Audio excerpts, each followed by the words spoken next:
Young Seamstress raised twin orphans in silence until the Duke returned, claiming them as his heirs. The autumn rain fell relentlessly over Greywick Lane, casting a silver sheen upon the cobblestones as evening descended. Within the modest attic workshop, illuminated only by a pair of guttering candles, Marian Larkwood's nimble fingers guided the needle through fine cambric. The twins, Sylvan and Layla, slumbered peacefully in the small alcove adjacent to her work table, their copper bracelets catching occasional glimmers of candlelight. A sharp knock at the door below startled her, causing the thimble to slip from her finger. Visitors rarely called upon a humble seamstress after dusk, particularly on such a tempestuous evening. Marian glanced anxiously toward the children before setting aside her work, smoothing her simple sage-colored gown and descending the narrow staircase. "Who calls at this hour?" she inquired, voice steady despite her trepidation. "A message from Eldermoor Castle, Miss Larkwood," came the reply, muffled by the rain and solid oak. Marian's heart faltered momentarily as she unlatched the door. A liveried footman stood before her, water cascading from his hat, an envelope of heavy cream parchment extended toward her.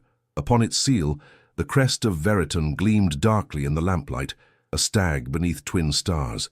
"His Grace requires your services at the castle tomorrow morn," the footman announced with practiced formality.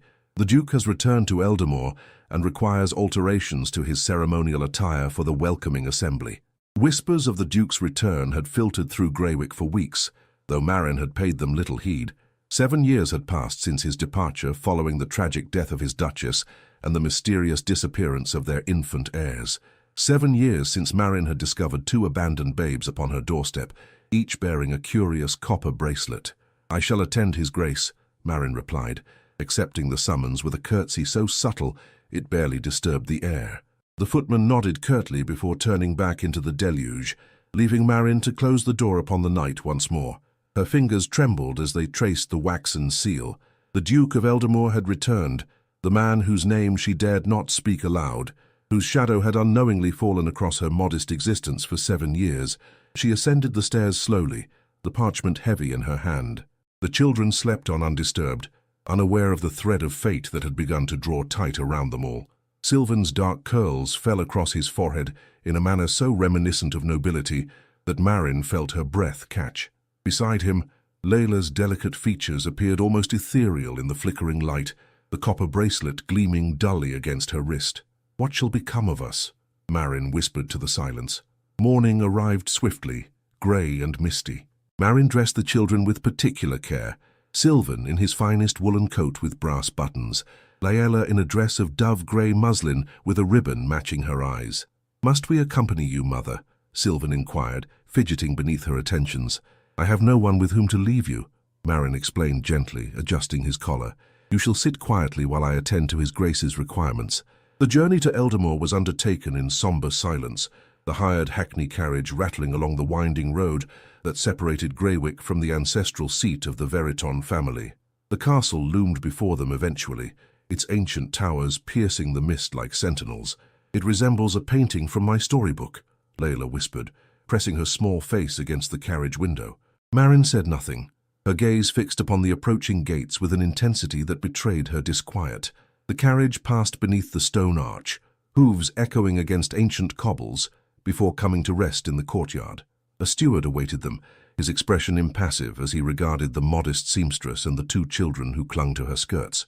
"Miss Larkwood," he acknowledged, with the barest inclination of his head. "His Grace awaits in the East Chamber. The children must remain below." "They shall accompany me," Marian replied, her tone quiet but unyielding. "They are well behaved, and shall not disturb His Grace." The steward's nostrils flared slightly in disapproval, but he made no further objection as he led them through vaulted corridors, adorned with ancestral portraits. Marian held tightly to the children's hands, her heart thundering within her breast. Each step carried them closer to the man whose blood ran in the veins of the children she had raised as her own. "I present Miss Larkwood, the seamstress," the steward announced, as they entered a chamber awash with morning light from tall, mullioned windows. And there he stood, the Duke of Eldermoor, Caelan Veriton, his broad shoulders silhouetted against the grey sky beyond the glass. He turned slowly, and Marian felt the world still around her. 7 years had etched new lines of sorrow upon his noble countenance, yet his eyes remained the same striking blue-grey she remembered from broadsheets and public proclamations. eyes that now widened as they fell upon the children at her side. The chamber fell silent, save for the ticking of a mantel clock and the soft patter of rain against ancient stone. "Your Grace." Marin curtsied deeply, lowering her gaze as propriety demanded, though she felt his stare like a physical weight upon her shoulders. The Duke remained motionless, his eyes fixed not upon the seamstress, but upon the children who stood sentinel at her sides. His complexion had paled visibly, rendering the thin scar above his left brow stark against his skin. "I was informed you required alterations to your ceremonial attire," Marin ventured, when the silence stretched beyond comfort. "Indeed," he replied at last, his voice deeper than she had anticipated, rich with the cadence of one accustomed to command. "Though I confess myself distracted." He advanced a step, his gaze never leaving the twins. "These are your children, Miss Larkwood. They are in my care, Your Grace." "Their names?"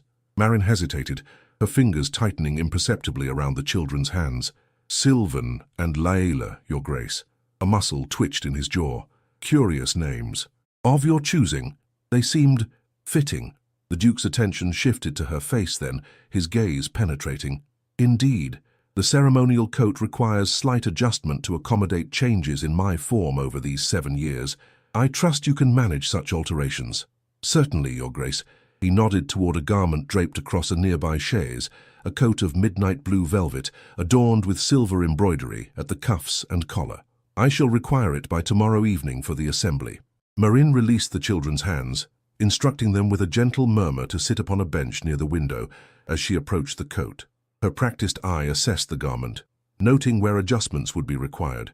She was keenly aware of the Duke's continued scrutiny, though whether it fell upon her or the children, she dared not turn to discover. "If Your Grace would permit me to take measurements." He nodded curtly, stepping forward and extending his arms as she retrieved her measuring tape from her work bag. Marin moved with professional efficiency, though each point of contact, the circumference of his wrist, the breadth of his shoulders, sent a current of awareness through her fingertips. "The children," he said abruptly as she measured the length of his sleeve, his voice pitched low for her ears alone. "They bear unusual bracelets." Marin's hand faltered momentarily. "A trinket, Your Grace, nothing of consequence." "Is that so?"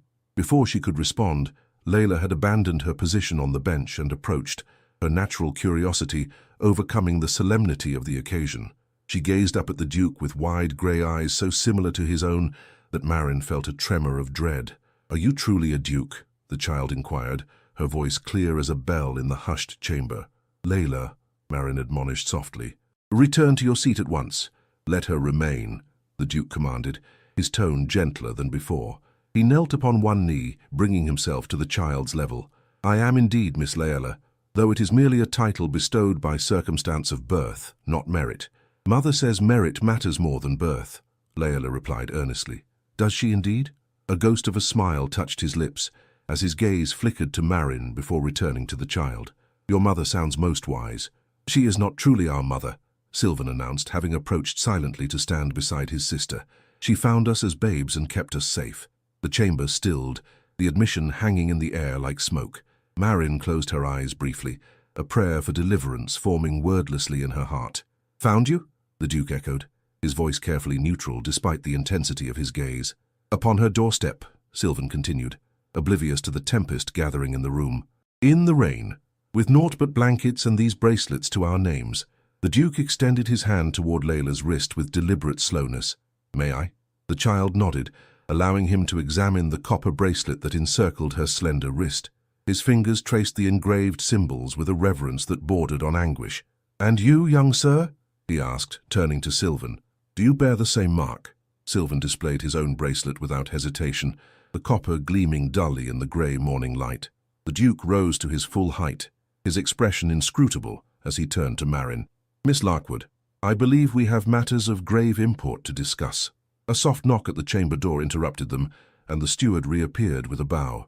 "Your Grace, Lord Holden Veriton has arrived and requests an immediate audience regarding matters of succession." "How timely," the Duke remarked, a note of irony colouring his words. "Very well, show him to the library. I shall attend momentarily." He turned back to Marin, his voice lowering. "You and the children will remain here until my return. This conversation is not concluded." "Your Grace," Marin began, her composure threatening to fracture, "I must return to my work in the village." "The alterations can be completed," You will remain, he interrupted, his tone brooking no argument despite its quietude. This is not a request, Miss Larkwood. With that, he departed, the door closing firmly behind him. Marin sank onto the chaise, her legs suddenly unable to support her weight. Have we displeased you, mother? Layla inquired, her small brow furrowed with concern. Marin gathered both children to her, pressing her lips to their heads in turn. No, my darlings.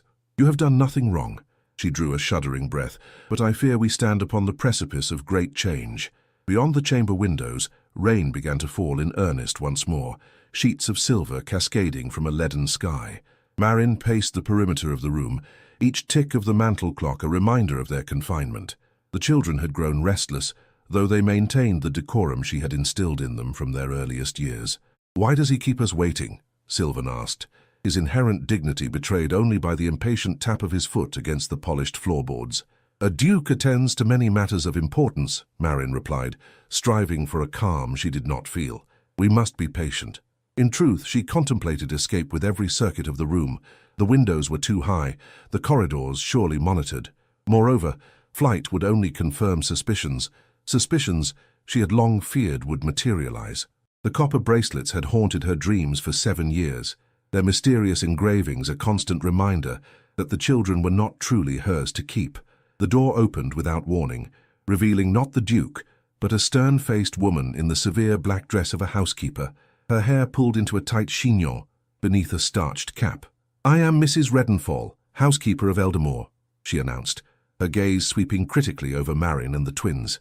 His Grace has instructed that you are to be shown to guest quarters while he attends to pressing business. Guest quarters, Marin echoed, alarm rising within her breast. That will not be necessary. We must return to Greywick. His Grace insists, Mrs. Redenfall replied, her tone indicating that the matter was settled. The children will be provided with refreshments while you and I discuss certain matters. Marin felt the blood drain from her face, though she maintained her composure for the children's sake. Very well, she acquiesced, seeing no immediate alternative. She knelt before the twins, adjusting Sylvan's collar and smoothing Layla's ribbon with hands that betrayed only the slightest tremor. Go with Mrs. Redenfall for some tea. I shall join you shortly. Must we, mother? Layla whispered, clinging to Marin's sleeve. It will be but a moment, Marin assured her, though doubt gnawed at her heart. She watched as the housekeeper led the children from the chamber, Sylvan glancing back with an expression that reflected her own unease. Once alone, Marin returned to the Duke's ceremonial coat, running her fingers over the fine velvet as if the familiar task might anchor her in the storm that threatened to engulf them all. She had nearly completed an assessment of the necessary alterations when the door opened once more. Admitting the Duke himself, he entered silently, closing the door behind him with deliberate care. Gone was the controlled equanimity of their earlier encounter. In its place burned a fierce intensity that caused Marin to retreat a step. The bracelets, he began without preamble, advancing toward her with measured strides. Where did you acquire them? As the children said, Your Grace. They wore them when I found— Do not prevaricate, Miss Larkwood, he interrupted, his voice low but forceful.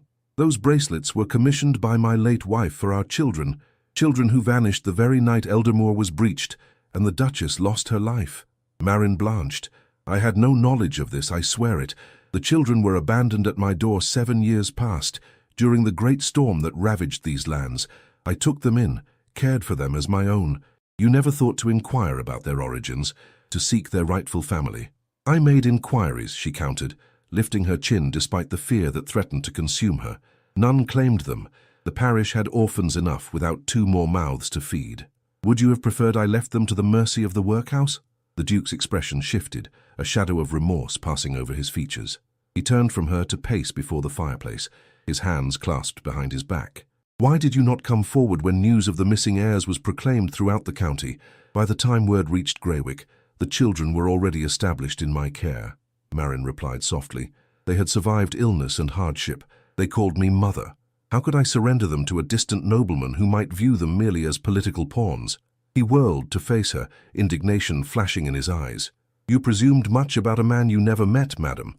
I presumed nothing but what experience has taught all women of my station, Your Grace, she replied, unable to temper the note of bitterness that crept into her voice. The nobility rarely concern themselves with the hearts of common folk, or even their own children in many cases. A charged silence fell between them, broken only by the persistent patter of rain against the window panes and the soft crackle of the fire. The Duke studied her with an intensity that caused heat to rise unbidden to her cheeks. "You have raised them well," he said at last, his tone softer. "They bear themselves with dignity beyond their years." "They are remarkable children," Marin agreed cautiously. "Yes," the Duke murmured, more to himself than to her. "That much is evident." He straightened his shoulders, assuming once more the mantle of authority. "I have instructed that you and the children remain at Eldermoor until this matter is resolved. Accommodations have been prepared, and if I refuse, then you force me to involve the magistrate," he replied without hesitation, though his expression suggested the option gave him no pleasure. "I have lost 7 years with my children, Miss Larkwood. I shall not lose another day." Marin felt as though the floor had shifted beneath her feet. "You believe them to be your heirs, based solely upon the bracelets?" "The bracelets are but one piece of evidence. Their age, their bearing, the circumstances of their abandonment, all align with the events of that night." He approached her slowly, his gaze never leaving her face. "And then there are their features. Sylvan has the Veritan brow, the same as every duke before him. Laella's eyes are the precise shade of her mother's." Marin closed her eyes against a sudden rush of tears. She had always known this day might come, had prepared herself for it in theory, but the reality crushed her heart nonetheless. "What becomes of us now?" she whispered. The Duke's voice, when he replied, held an unexpected gentleness. "That, Miss Larkwood, remains to be determined." Night descended upon Eldermoor, shadows creeping across ancient stone as servants moved silently through the corridors, lighting lamps against the gathering darkness. Marin sat beside the hearth in the guest chamber assigned to her, needle flashing by lamplight as she worked upon the Duke's ceremonial coat. The familiar rhythm of stitching soothed her troubled mind, though her eyes frequently strayed to the adjoining chamber where the twins slumbered. They had accepted their temporary residence at the castle with the resilience of youth, entranced by the grandeur that surrounded them. A pang of guilt pierced Marin's heart as she recalled Layla's delight at the four-poster bed, a luxury beyond anything the child had known in their modest attic rooms above the village seamstress shop. A soft knock at the door startled her from her reverie. She set aside her work, smoothing the folds of her dress before responding. "Enter." The door opened to reveal not a servant as she had expected, but the Duke himself. He had discarded his formal attire for a simpler coat of dark green wool, though his bearing remained no less regal for it. "Your Grace," Marin acknowledged, rising and offering a curtsy. "I did not expect you at this hour." "Forgive the intrusion," he replied, his gaze sweeping the chamber before settling upon her. "I find sleep elusive tonight." "As do I," she admitted. An awkward silence stretched between them, broken only by the gentle crackle of the fire. The Duke's gaze fell upon the ceremonial coat draped across her lap. "You work late. The alterations must be completed by tomorrow, as you requested." Marin hesitated before adding, "Unless our circumstances have changed." "They have not." He stepped further into the chamber, closing the door quietly behind him. "I have spent the afternoon in consultation with my solicitor regarding the matter of the children's identity." Marin felt her heart constrict. "And what conclusion have you reached?" "That further evidence is required before any public declaration can be made." He moved to the hearth, warming his hands before the flames. "Blood ties are not established by copper bracelets alone, no matter how compelling the circumstance." Relief and dread mingled in Marin's breast. "What evidence do you seek?" "Records of the night in question. Testimonies from those who attended the Duchess in her final hours." His voice tightened imperceptibly. "And an explanation as to how my heirs came to be abandoned upon your doorstep, rather than stolen or—" He broke off, unable or unwilling to voice the darker alternative. Marin's fingers twisted in the fabric of her skirts. "And until such evidence is found, until then they remain in your care here at Eldermoor, where I may come to know them." He turned to face her, firelight casting his features in stark relief. "And where you, Miss Larkwood, may come to trust that my intentions toward them are honorable." The candidness of his statement caught her unawares. "I have never questioned your honor, Your Grace." "Have you not? You speak of nobility viewing children as political pawns, of experience teaching women of your station to mistrust those of mine." There was no accusation in his tone, merely a quiet certainty. "You feared I would separate you from them." "Yes," she admitted, lifting her chin. "I still do." "Then we must address that fear." He moved toward her with deliberate steps. "Tell me of them, Miss Larkwood. Tell me of the children I have lost 7 years with." The request, so simply stated, contained such profound longing that Marin felt her reserve begin to crack. She gestured to the chair opposite her own, resuming her seat as he took his. "Sylvan is thoughtful, methodical," she began softly, taking up her needle once more to steady her nerves. "He observes before he speaks, considers before he acts. His mind works like a finely crafted timepiece, each gear turning with precision." The Duke leaned forward, his attention absolute. "And his temperament? Generally even, though he possesses a quiet stubbornness when his sense of justice is affronted." A smile touched her lips. "He once refused to leave the village square until a carter apologized for striking his horse. He was but 5 years old, yet he stood his ground until the man relented." "And Layla?" "Sunshine and storm in equal measure," Marin replied, her expression softening. "Curious about all things, fearless in her pursuit of knowledge. She climbs trees to observe birds' nests, questions the blacksmith about the properties of metal, persuades the baker to explain the science of rising dough. She has your inquisitive spirit," the Duke observed. Marin's needle stilled. "They are not of my blood, Your Grace, a fact I have never concealed from them. Blood is but one form of inheritance," he countered. "You have shaped their characters as surely as any natural parent might." The unexpected acknowledgement brought heat to her cheeks. "I have done what any decent person would." "You undervalue yourself, Miss Larkwood." His voice had lowered, gained a warmth that caused her pulse to quicken. "What you have given them, security, love, moral guidance, these are treasures beyond measure." Marin forced herself to continue her work, focusing on the careful placement of each stitch rather than the intensity of his regard. "You speak as though you have already determined they are your heirs." "My heart recognizes them," he admitted quietly, "though my head counsels patience until all proof is gathered." "And what of Lord Holden?" Marin inquired, recalling the name mentioned earlier by the steward. "He sought you regarding matters of succession." A shadow crossed the Duke's countenance. "My cousin has served as steward of the Veriton estates during my absence. He has expectations regarding inheritance should my line end without issue." "Expectations that would be dashed by the discovery of your heirs." "Precisely." He steepled his fingers, his expression grave. "Which is why discretion is paramount until all matters are settled beyond dispute. Holden is not a man to relinquish power willingly." Marin considered this new information with growing unease. "Do you believe him dangerous?" "I believe him ambitious," the Duke replied carefully. "And ambition, when thwarted, can breed desperation." A log shifted in the hearth, sending sparks dancing upward. In that momentary illumination, Marin glimpsed something vulnerable in the Duke's expression, a glimpse of the man beneath the title, worn by grief and solitude. "What was she like?" Marin asked softly. "The Duchess?" Surprise registered briefly in his eyes, followed by a shadow of old pain. "Catherine was luminous, intelligent, compassionate, possessed of a quiet strength that complemented my more forceful nature." He paused, his gaze distant. "She would have been a remarkable mother." "I am sorry for your loss," Marin offered, the words inadequate yet sincere. "As am I for yours," he replied, his attention returning to her. "For if these children prove to be my heirs, you too stand to lose what you hold most dear." The truth of his words struck her with physical force, causing her breath to catch. "What becomes of me then, Your Grace, when all is settled and proven?" "That, Miss Larkwood," he said, rising from his chair, "is a matter I have contemplated greatly since our meeting this morning." He moved toward the door, pausing with his hand upon the latch. "Perhaps we may yet find a solution that serves all concerned."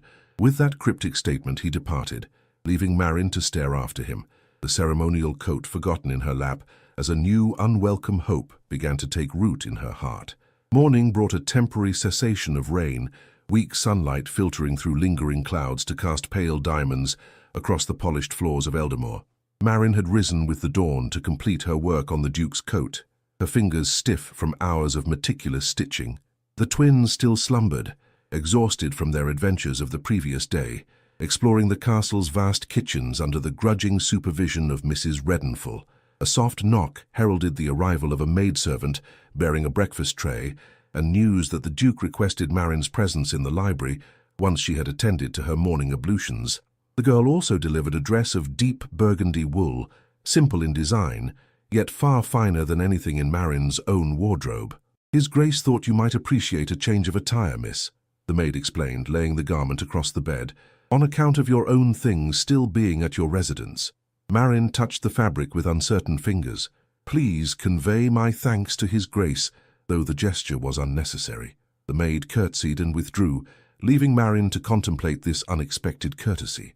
After a moment's hesitation, she donned the dress, finding it a perfect fit, a coincidence that both pleased and disquieted her. She roused the twins gently, assisting with their morning preparations before entrusting them to the maid's care with instructions to bring them to the library afterward. The castle corridors were bustling with activity as she made her way downstairs, servants hurrying to prepare for the evening's assembly. Marin clutched the ceremonial coat, freshly altered, as a shield against the curious glances cast her way. The library doors stood open, revealing a vast chamber lined with leather-bound volumes from floor to ceiling. Morning light streamed through tall windows, illuminating motes of dust that danced in the air like earthbound stars. The Duke stood before one such window, his back to the door, a book open in his hands. "Your Grace," Marin announced her presence with a soft voice and curtsy. He turned, his gaze lingering briefly upon the burgundy dress before meeting her eyes. "Miss Larkwood, I trust you found the accommodations satisfactory." "Quite, Your Grace.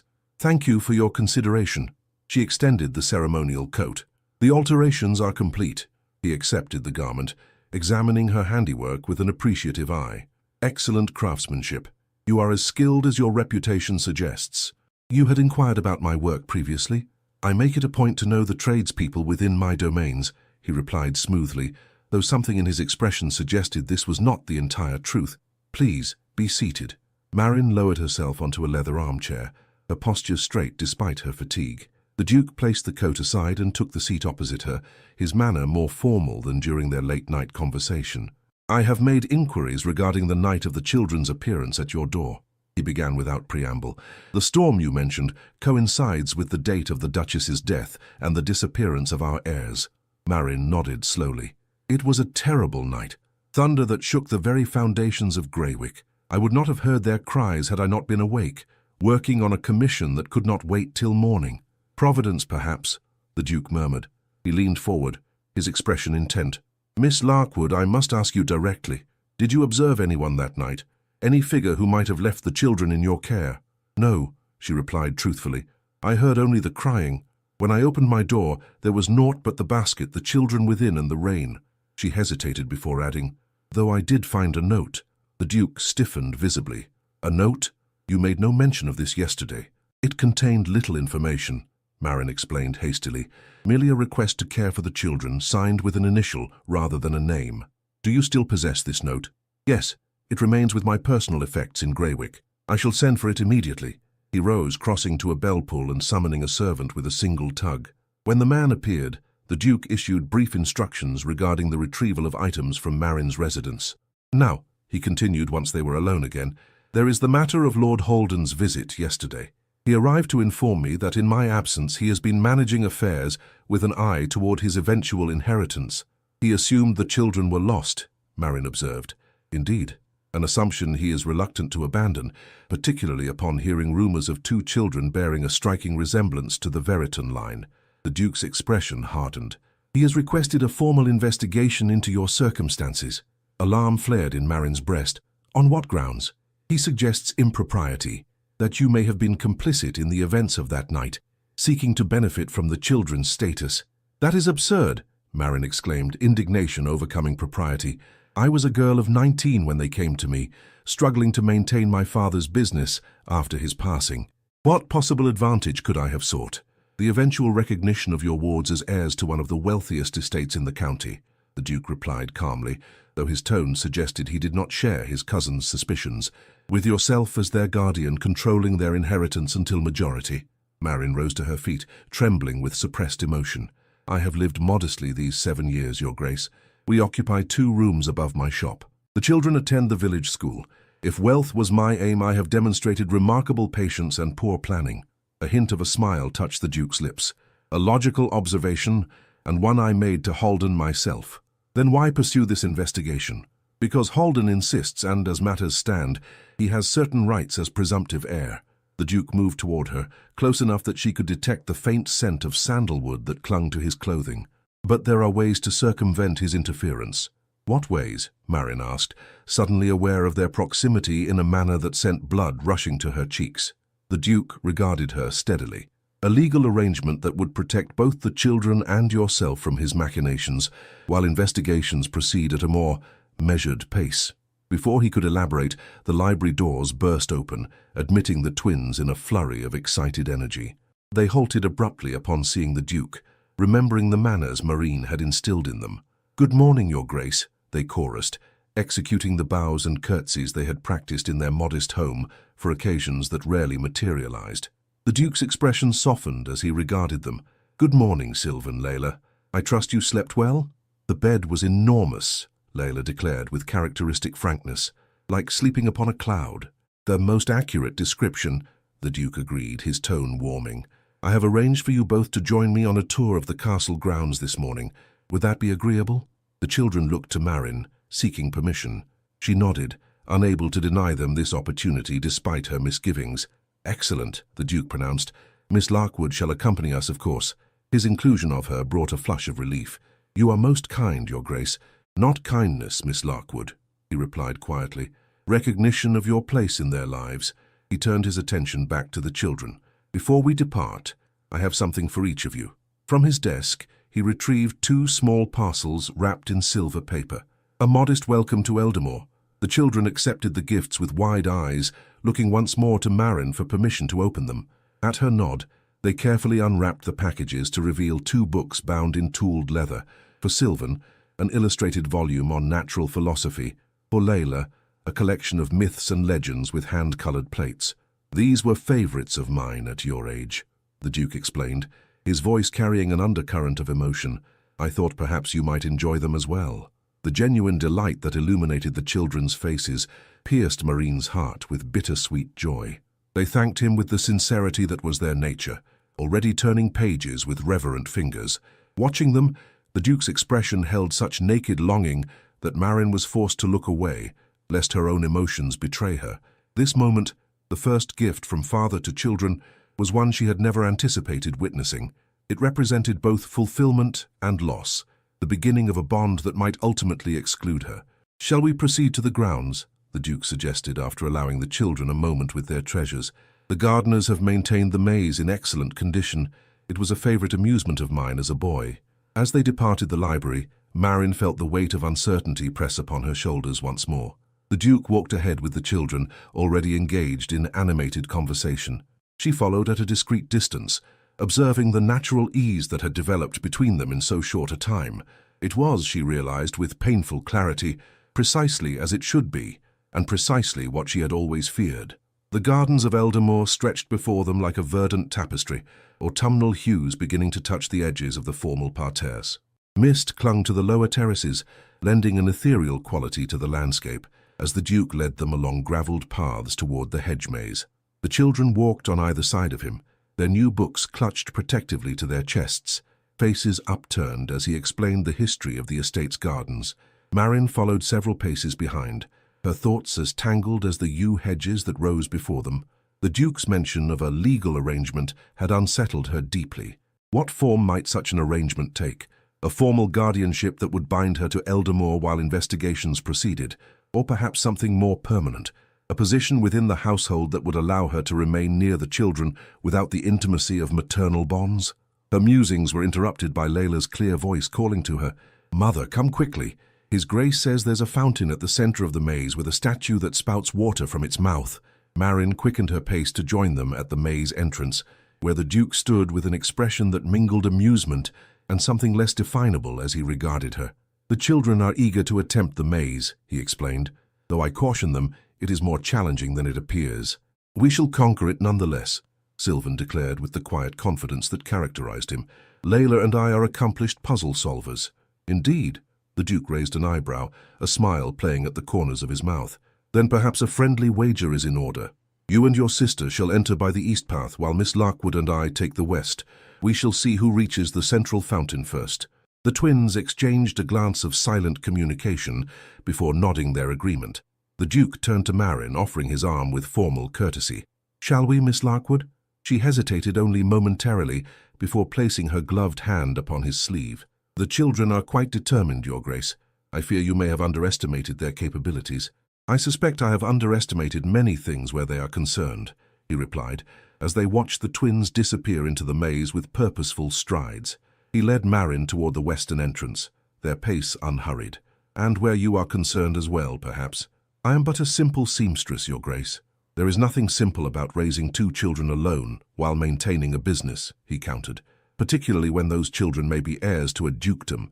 They entered the maze, high walls of yew enveloping them in verdant shadow.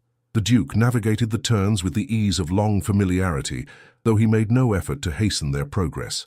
"You spoke earlier of a legal arrangement," Moraine ventured, when the silence between them had stretched too long. "May I inquire as to its nature?" He glanced down at her, his expression carefully neutral. "It would depend upon the outcome of our investigations, naturally. But I have considered several possibilities that might ensure the children's security while acknowledging your unique position." "You are very considerate, Your Grace." "Not consideration, Miss Larkwood. Pragmatism." He guided her around a sharp corner, his hand briefly covering hers where it rested upon his arm. "The children clearly adore you. To separate them from the only mother they have known would be cruel, regardless of blood ties." A knot of tension within Marin's chest eased slightly at his words. "Then you do not intend to remove them from my care?" "I intend to determine the truth of their parentage," he replied evenly. "Beyond that, arrangements must be made that serve their best interests. Surely we can agree upon that principle." "Of course." They walked in silence for several moments, the only sounds their footsteps upon the gravel and the distant call of birds from the surrounding woodland. The path narrowed, forcing Marin closer to the Duke's side, their shoulders nearly touching as they navigated a particularly tight passage. "Tell me, Miss Larkwood," he said suddenly, his voice pitched low, "have you never considered marriage in these 7 years?" The question caught her entirely unprepared. That is, there has been little opportunity for such considerations. No suitors from among the village merchants. The local gentry, perhaps. My circumstances precluded such attentions," she replied stiffly. "A woman alone with 2 children of uncertain parentage is not considered a desirable match." "More fools they," the Duke murmured, so quietly she wondered if she had misheard. Before she could formulate a response, a commotion ahead indicated they were approaching the center of the maze.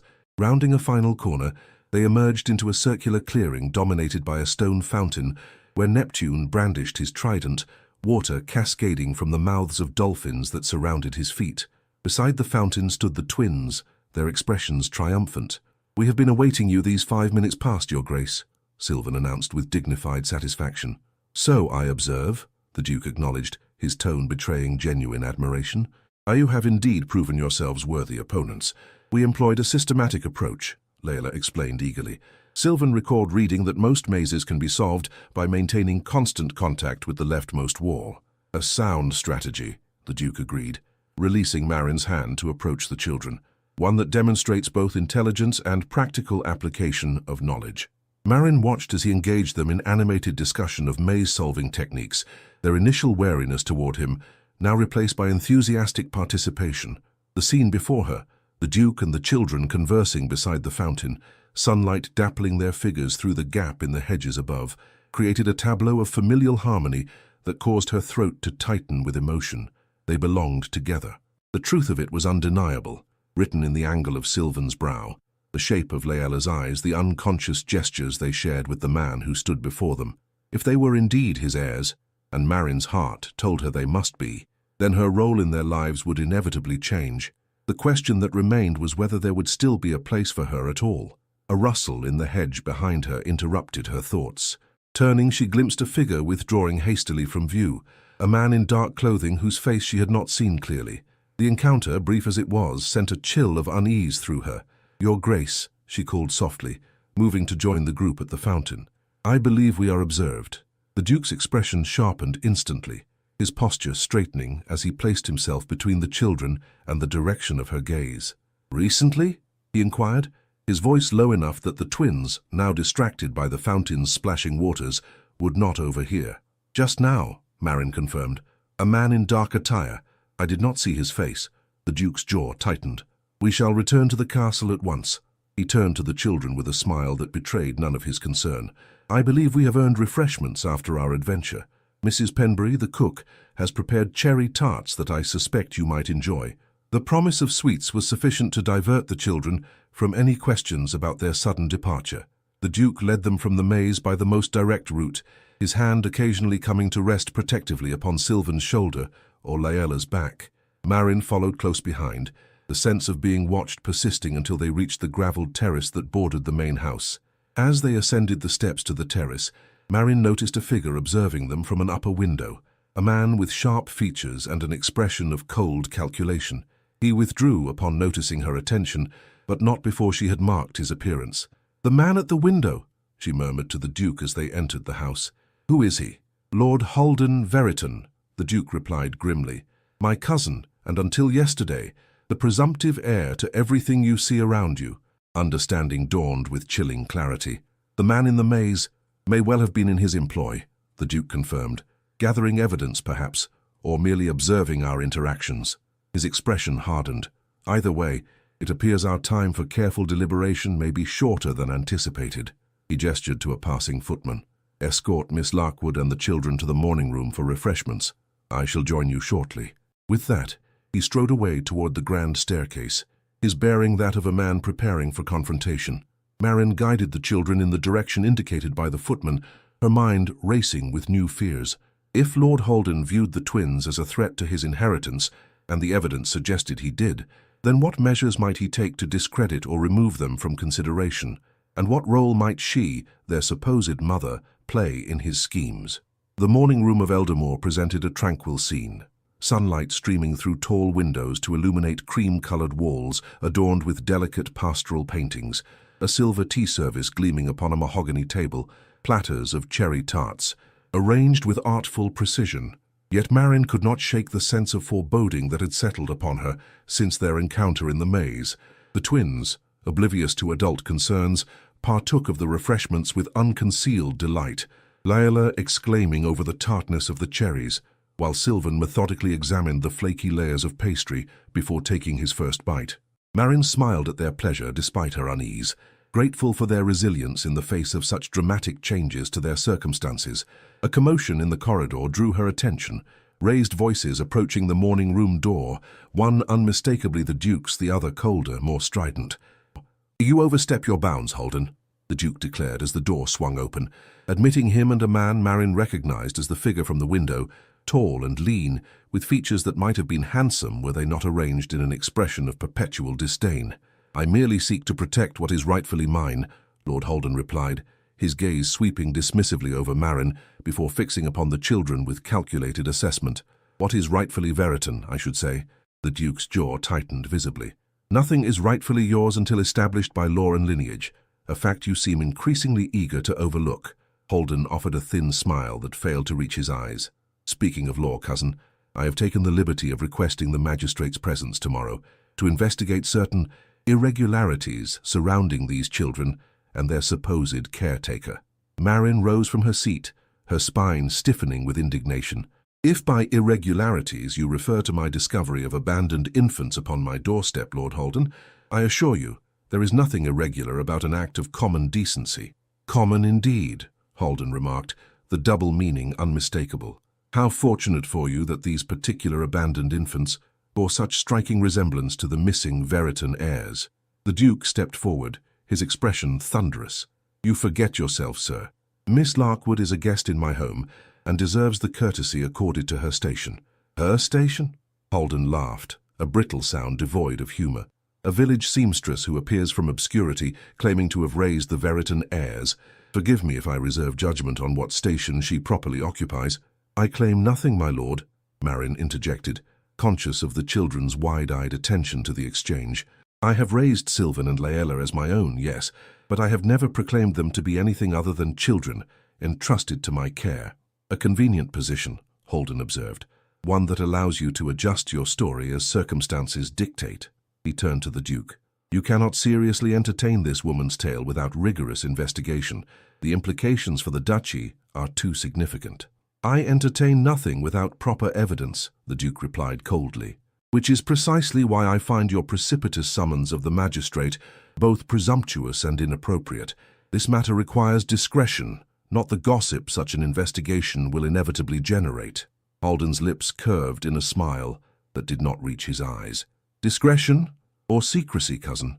One wonders what aspects of this situation you wish to conceal from proper scrutiny."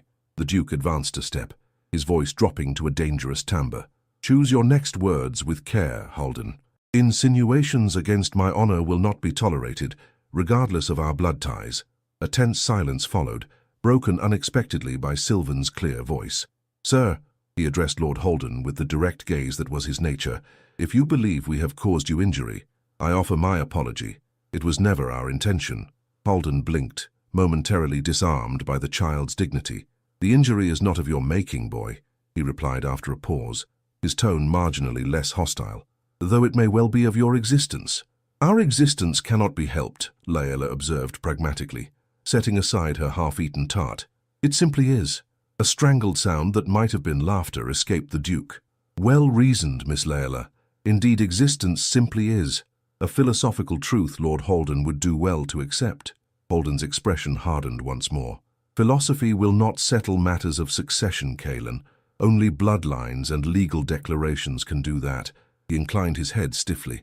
"I shall leave you to your family gathering. The magistrate arrives at noon tomorrow. I suggest Miss Larkwood prepare herself for thorough questioning."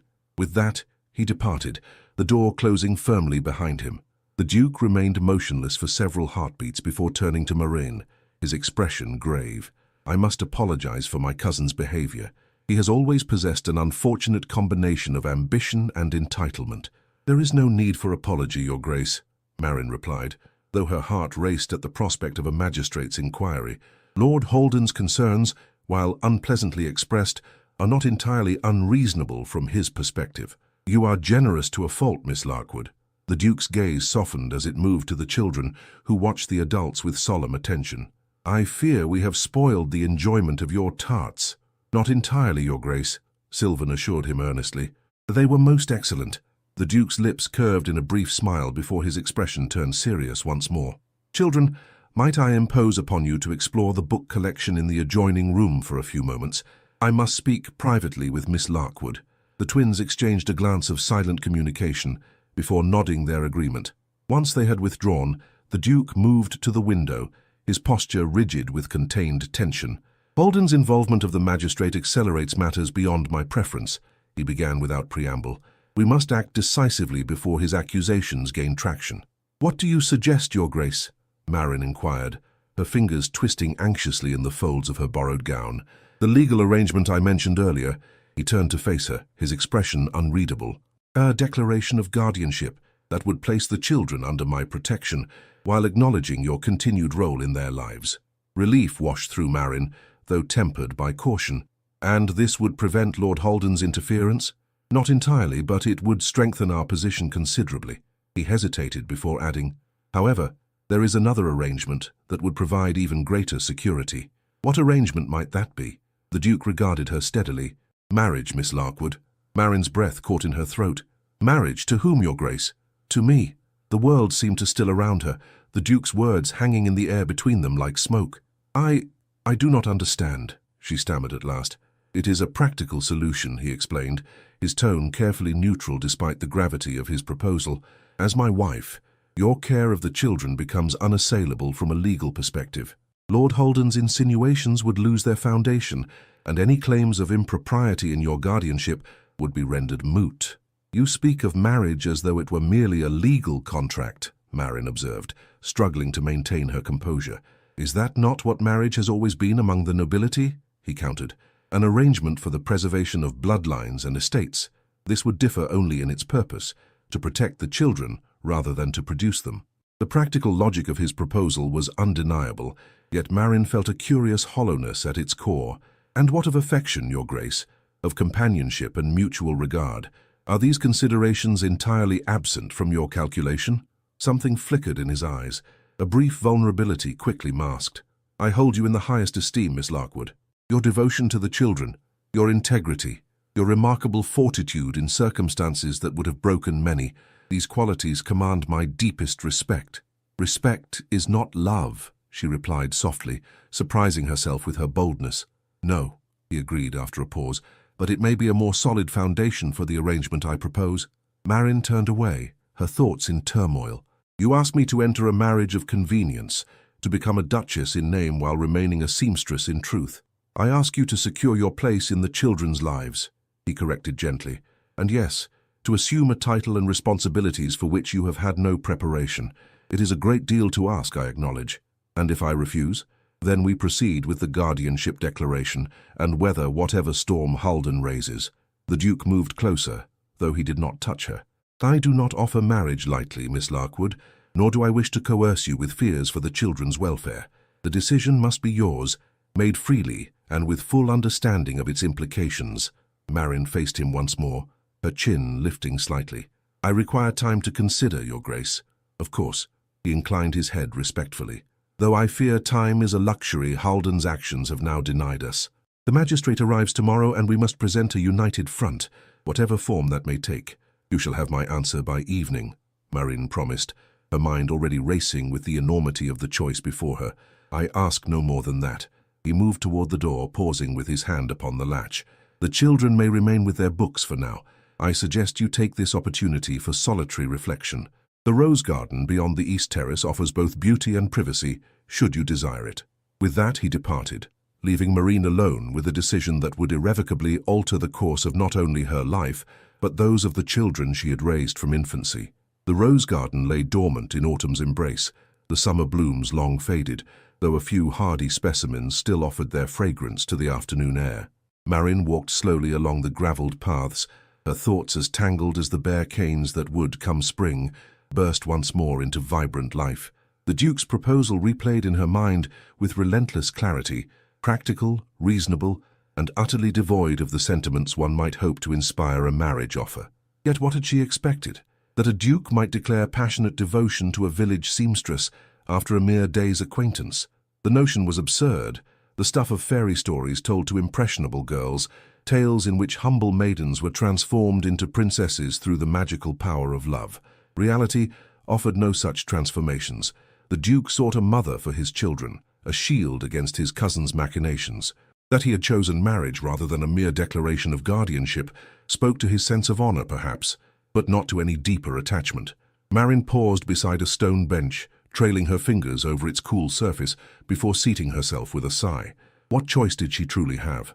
To refuse meant potential separation from the children, subjecting them to the uncertainty of legal proceedings in which Lord Halden would undoubtedly employ every means at his disposal to discredit her.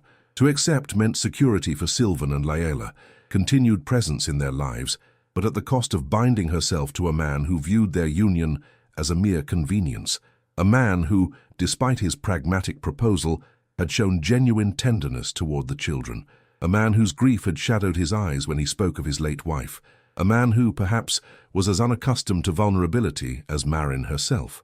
"Wool-gathering Miss Larkwood," the voice startled her from her reverie. She looked up to find Lord Halden standing at the path's edge, his tall figure casting a long shadow across the gravel.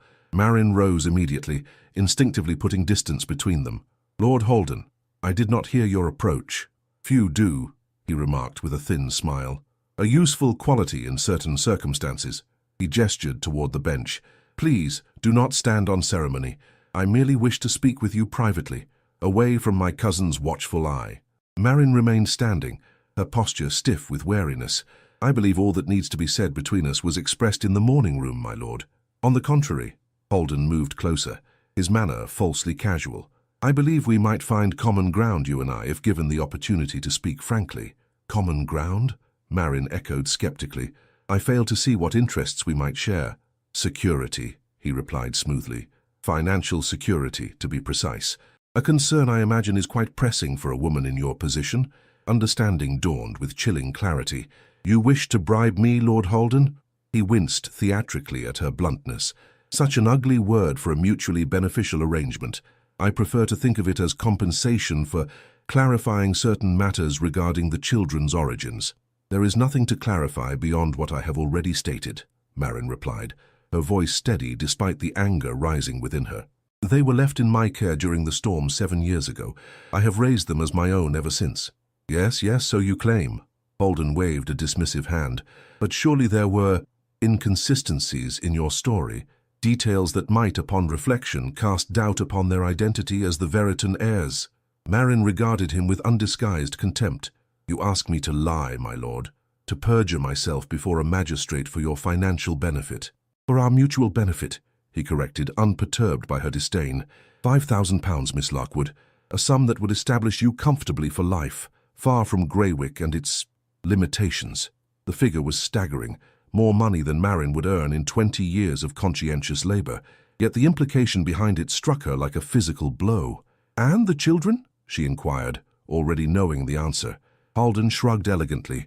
They would remain at Eldermore, of course, as wards of the estate until their true parentage could be established, a process that might take years naturally, during which time you would control the Veriton properties and income as regent, Marin concluded, the scheme becoming transparent. "How convenient for you." A flash of irritation crossed his features before he mastered it.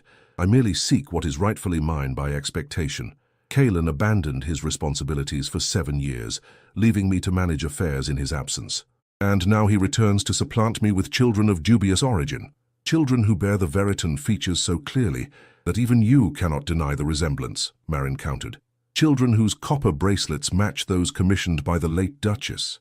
Holden's expression hardened. Bracelets can be forged, resemblances can be coincidental, or manufactured through careful selection of suitable orphans. You suggest I orchestrated an elaborate deception 7 years ago in anticipation of the Duke's eventual return. Marin laughed incredulously. I was barely 19, my lord, struggling to maintain my father's business after his death. I possessed neither the foresight nor the resources for such a scheme. Perhaps not alone, Holden conceded, but with accomplices. The night of the Duchess's death remains shrouded in mystery. The children disappeared without trace, yet miraculously appeared upon your doorstep. One might reasonably conclude that you were part of a larger conspiracy. Fear threaded through Marin's indignation as she recognized the dangerous path Holden was constructing. That is absurd. Is it? He stepped closer, his voice lowering. Consider how it might appear to the magistrate, Miss Larkwood. A young woman of no family or connections suddenly acquires 2 children bearing a striking resemblance to the missing Veriton heirs. She raises them in obscurity until the Duke's return is announced, at which point she presents them as the lost children, a claim impossible to prove or disprove conclusively after so many years. Marin retreated a step, her back pressing against the cold stone of a garden statue. You twist innocence into suspicion, my lord. The truth is far simpler than your insinuations. Truth is malleable, my dear, Halden replied, his smile chilling, particularly when shaped by those with power and influence. The magistrate is a personal acquaintance, sympathetic to my position. His findings will reflect that sympathy, unless given reason to look favorably upon your circumstances. You threaten me with false accusations if I do not accept your bribe, Marin stated flatly. I offer you an opportunity to secure your future, Holden corrected. £5,000 and a clean departure from a situation that can only become more uncomfortable for you. Or you may choose to remain, facing scrutiny that will inevitably uncover inconsistencies in your narrative. Marin drew herself up, summoning dignity despite her racing heart. There is a third option you have overlooked, Lord Holden. And what might that be? That the truth will prevail despite your machinations. She stepped forward, forcing him to give ground. That the children will be recognized as the Duke's heirs through evidence you cannot falsify or suppress. That your greed will be exposed before all of society. Anger flashed across Holden's features, transforming them momentarily into something ugly and dangerous. You play a perilous game, Miss Larkwood, one in which you are severely outmatched. Not as outmatched as you believe, came a new voice, deep and commanding. Marin turned to find the Duke standing at the garden entrance, his expression thunderous as he strode toward them. Holden's posture stiffened, though he maintained an outward appearance of composure. Cousin, he acknowledged with a brittle smile, how fortuitous that you join us. Miss Larkwood and I were having a most illuminating conversation. I heard the substance of your illumination, the Duke replied coldly. Every word of it, in fact, from the moment you offered Miss Larkwood £5,000 to perjure herself. Holden blanched slightly but recovered quickly. A misunderstanding, nothing more. I merely sought to ascertain the lady's flexibility regarding certain facts. Your definition of misunderstanding appears as creative as your interpretation of honor, the Duke observed, positioning himself between Marin and his cousin. Allow me to clarify matters, that no further misunderstandings may occur. Miss Larkwood stands under my protection. Any action against her, legal, social, or otherwise, will be regarded as a direct affront to myself.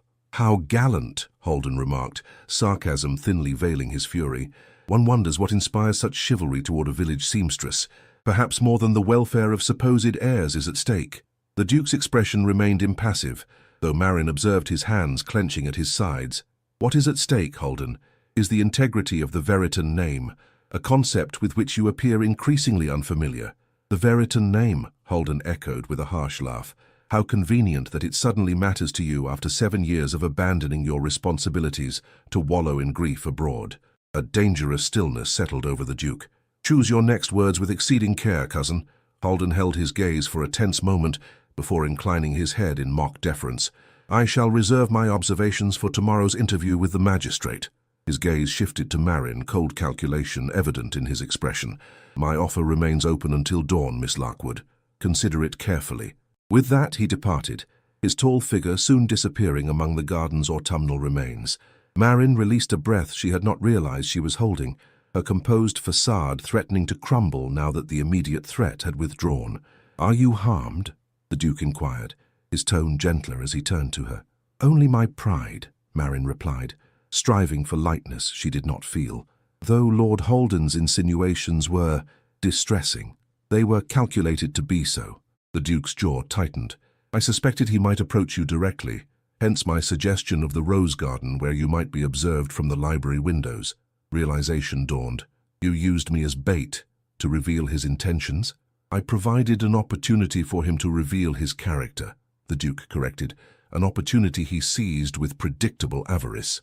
Marin was uncertain whether to feel anger at being manipulated or relief that Holden's true nature had been exposed so thoroughly. Before she could decide, the Duke continued. "His threats cannot be dismissed lightly, however. The magistrate arrives tomorrow, and Holden will undoubtedly present his accusations with conviction." "What defense have we against such calculated malice?" Marin asked, the reality of their situation pressing upon her once more. The Duke regarded her steadily. "Have you reached a decision regarding my proposal?" The moment of truth had arrived sooner than Marin had anticipated. She looked into the Duke's eyes, those remarkable grey-blue eyes that both Layla and Sylvan had inherited, and saw not merely calculation, but genuine concern. "I have," she replied softly. "I accept your offer of marriage, Your Grace."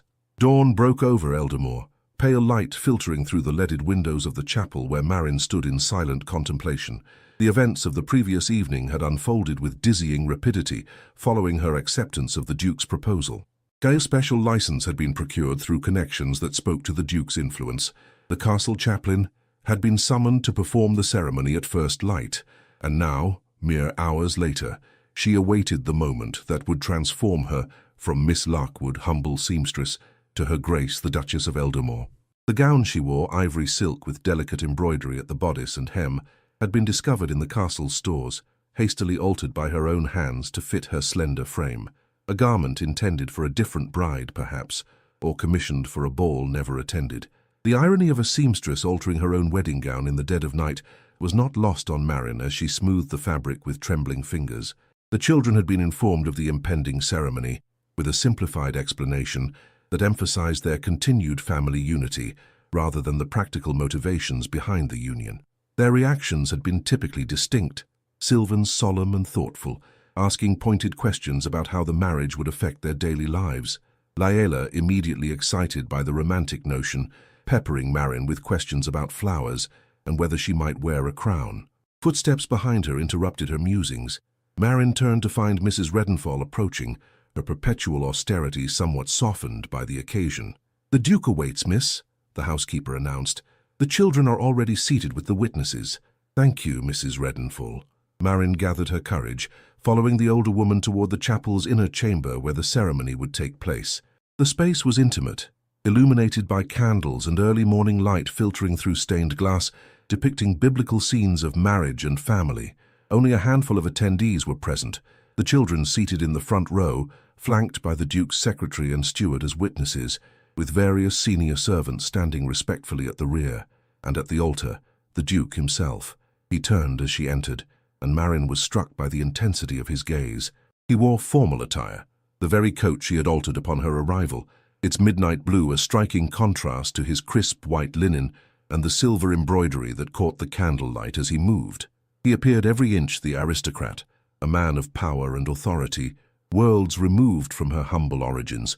Yet as she approached, something in his expression shifted, a softening around the eyes, a slight parting of lips, as though he had been momentarily rendered speechless. It was this unexpected vulnerability, rather than his ducal splendor, that steadied Marin's resolve as she took her place beside him.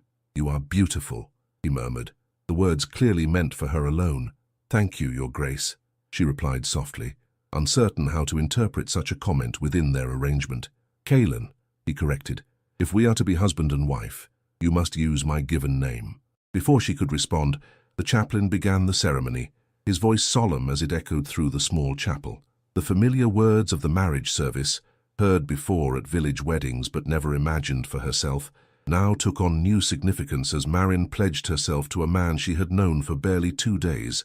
When the moment came to exchange rings, the Duke produced a band of gold set with small sapphires, sliding it onto her finger with steady hands. "With this ring I thee wed," he pronounced, his voice clear and unwavering. Marin had no ring to offer in return, a detail overlooked in the hasty arrangements, but the Duke seemed unconcerned by this omission, merely offering a reassuring smile as the chaplain continued the service. "I now pronounce you man and wife," the chaplain declared at last.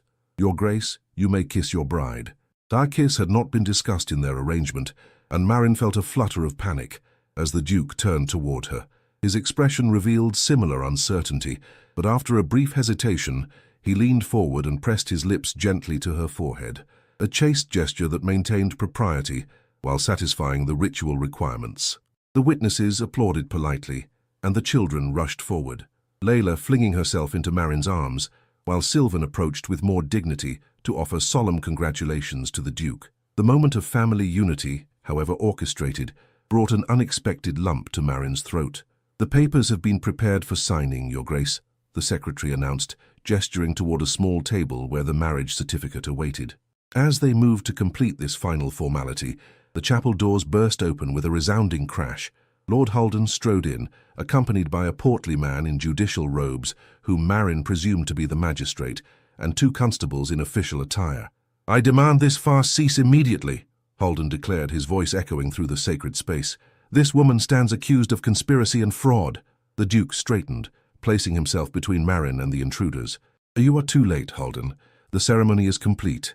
May I present Her Grace, the Duchess of Eldermore?" The magistrate blinked in evident confusion. "Your Grace, I was led to believe, that is, Lord Halden indicated—" "I'm certain Lord Halden indicated many things," the Duke interrupted smoothly. "Most of them, I suspect, designed to further his own interests rather than the truth." Halden's face contorted with fury. "This changes nothing. Marriage to a criminal does not absolve her of past actions. I still demand an investigation into the children's origins and her role in their appearance." "Criminal?" the Duke echoed, his tone dangerously calm. "A serious accusation, cousin, one that requires substantial evidence, I believe. Perhaps the magistrate might enlighten us as to the specific charges." The magistrate shifted uncomfortably under the Duke's steady gaze. "Lord Halden has suggested irregularities in the children's guardianship, possible connection to the events surrounding the late Duchess's death and the disappearance of your heirs." "Irregularities," the Duke repeated, the word dripping with disdain. "And his evidence for these supposed irregularities?" "That remains to be determined through proper investigation," Halden interjected hastily, "which is why I've brought the magistrate to interview the woman, Duchess or not." The Duke's expression hardened. "You will refer to my wife by her proper title, Halden." "Your wife is a commoner you've known for barely 2 days, Halden sneered. "A hasty marriage that reeks of desperation and concealment." "Or perhaps," the Duke suggested, his voice deceptively mild, "it represents recognition of qualities you are incapable of appreciating: honor, devotion, selfless love for children, not of her blood." Marin placed a restraining hand upon the Duke's arm, aware that Halden was deliberately provoking him. "Your Grace, Kaelin," she amended, the name unfamiliar upon her tongue. "Perhaps we should allow the magistrate his questions. I have nothing to hide." "A wise suggestion, Your Grace," the magistrate approved, visibly relieved at the prospect of de-escalation. "Lord Halden, if you would withdraw while I conduct a private interview." "I shall not be dismissed," Halden began furiously. "You shall comply with the magistrate's request," the Duke interrupted, his tone leaving no room for argument. unless you wish to explain to the Lord Lieutenant why you disrupted a private religious ceremony with unfounded accusations." Holden's gaze darted between the Duke, Marin, and the magistrate, calculation evident in his expression. "Very well," he conceded at last. "But I caution you, cousin, that truth has a way of emerging despite efforts to suppress it. This charade of a marriage will not shield her from justice if she is indeed complicit in the events of that night." With that, he departed, though his baleful glance over his shoulder conveyed the battle was far from concluded. The Duke turned to Marin, his expression softening with concern. "You need not face this alone," he murmured. "As your husband, I have the right to remain present during questioning." "I know," Marin replied, touched by his protectiveness despite the practical nature of their union. "But perhaps it would be better to demonstrate complete transparency. I have nothing to fear from the truth." The Duke studied her face intently before nodding his assent. "As you wish. I shall await you in the library with the children." He turned to the magistrate with a warning in his eyes. "I trust you will conduct your interview with the respect due to the Duchess of Eldermoor." "Of course, Your Grace," the magistrate assured him hastily. As the others filed out, leaving Marin alone with the magistrate and one constable as witness, she straightened her shoulders and lifted her chin. From seamstress to duchess in a single morning, a transformation more profound than any alteration she had ever undertaken with needle and thread. Whether this new garment of identity would prove comfortable remained to be seen, but for the children's sake, and perhaps in some small measure for the Duke's, she would wear it with all the dignity she could muster. "Now, Your Grace," the magistrate began, producing a notebook and pencil, "pray tell me all you recall of the night the children came into your care." The magistrate's questioning proved less intimidating than Marin had feared. Mr. Pembroke, as he introduced himself, was a methodical man who seemed more concerned with establishing facts than pursuing Lord Halden's vendetta. Marin recounted the night of the storm in careful detail, the thunder that had rattled her modest home's windows, the sudden cry that had drawn her to the door, the basket with its precious cargo sheltered beneath the narrow eaves. "And the note you mentioned," the magistrate prompted. "You say it was delivered with the children?" "Yes, sir. A simple message written on parchment and sealed with plain wax." Marin hesitated. "The Duke's men retrieved it from my residence yesterday, along with my personal effects." "I should like to examine this note," the magistrate declared, making a notation in his book. Of course. The interview continued for nearly an hour, the magistrate's questions probing yet not accusatory. He inquired about Marin's circumstances at the time of the children's arrival, her subsequent care for them, any unusual occurrences or visitors who might have shown interest in the twins. Throughout, Marin answered with the straightforward honesty that had been her nature since childhood. "One final question, Your Grace," the magistrate said at last, setting down his pencil. "Why did you not come forward when proclamations were made regarding the missing Veritan heirs? Surely the copper bracelets must have raised suspicions about their identity." Marin clasped her hands in her lap, considering her response carefully. "By the time word reached our village, the children had already recovered from a dangerous fever that nearly claimed them. They called me Mother, looked to me for comfort and security." She met the magistrate's gaze directly. "I feared what might befall them if I presented them to a grieving duke who might see in them only painful reminders of his loss, or worse, to those who might view them merely as political pawns. So you kept them out of love rather than calculation?" "Yes, sir. Though I recognize now that my decision, however well-intentioned, denied His Grace 7 years with his children." Remorse colored her voice. "For that, I can only offer my deepest regret." The magistrate studied her thoughtfully. "Regret, yet not apology? An apology implies I would choose differently if faced with the same circumstances again," Marin replied honestly. "I cannot say with certainty that I would. The children's welfare has always been my primary concern." "A candid response," the magistrate observed, closing his notebook. "Refreshingly so." Their conversation concluded, Marin was escorted to the library, where the Duke awaited with the children.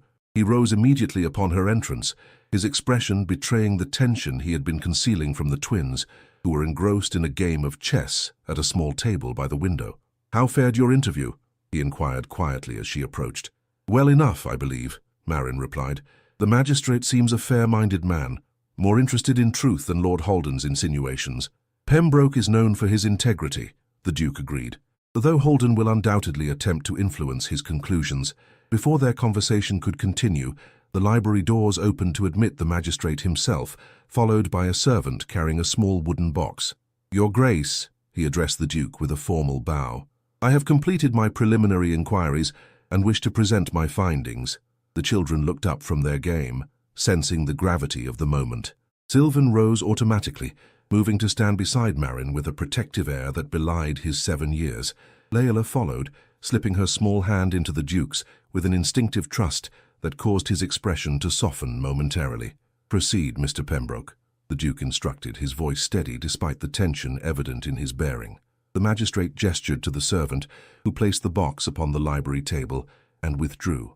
Among the items retrieved from the Duchess's former residence was this note, purportedly found with the children on the night of their abandonment. He removed a folded parchment, yellowed with age, its broken seal, a plain circle of red wax. "The message is brief but significant.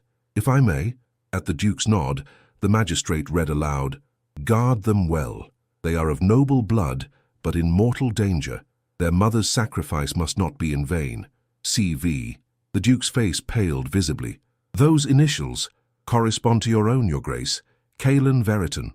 The magistrate paused significantly, a fact which Lord Holden has seized upon to suggest the Duchess fabricated the children's abandonment with your knowledge. A scheme to present common-born infants as the Veriton heirs.